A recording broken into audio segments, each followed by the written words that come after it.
കോടനാട് നീലകണ്ഠൻ ചരിഞ്ഞു. പത്തനംതിട്ട കോന്നി ആനത്താവളത്തിൽ എരണ്ടകെട്ട് ബാധിച്ച് 2 ആഴ്ചയായി ചികിത്സയിലായിരുന്നു നീലകണ്ഠൻ.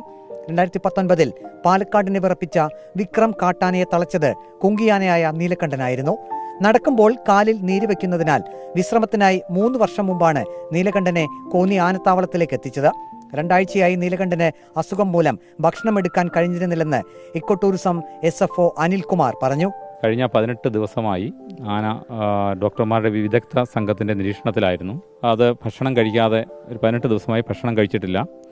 അത് ഒരു കിടക്കാനുള്ള ഇത് ബുദ്ധിമുട്ടായി കാണിച്ചു. അപ്പോൾ വയറിന് എന്തെങ്കിലും ഇരണ്ടക്കെട്ടിനാണോ എന്ന് സംശയിക്കുന്നത്. പോസ്റ്റ്മോർട്ടം ആണ് കൂടുതൽ തെളിവായിട്ട് വരുന്നത്. ഭക്ഷണം കഴിക്കാൻ പറ്റിയിട്ടില്ല. ഇന്ന് രാവിലെ മുതൽ വെള്ളം കുടിക്കുക പൂർണ്ണമായി ഇല്ലായിരുന്നു.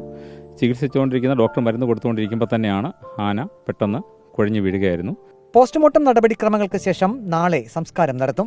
മണിക്കൂറുകൾ നീണ്ട ഒരു പോസ്റ്റ്മോർട്ടം പ്രക്രിയയാണ് ഇതിനുള്ളത്.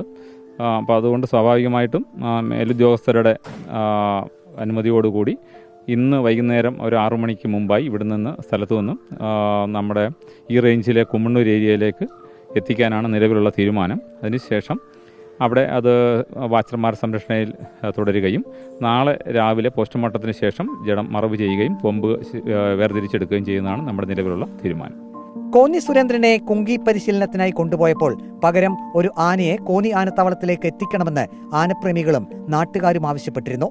കോന്നി സുരേന്ദ്രന് പകരമായാണ് കോടനാട് നീലകണ്ഠനെ കോന്നി ആനത്താവളത്തിലേക്ക് എത്തിച്ചത്. മലയാറ്റൂർ ഡിവിഷനിലെ വടട്ടുപാറയിൽ നിന്നും 2 വയസ്സുള്ളപ്പോഴാണ് നീലകണ്ഠനെ വനം വകുപ്പിന് കിട്ടിയത്. റിപ്പോർട്ടർ, പത്തനംതിട്ട.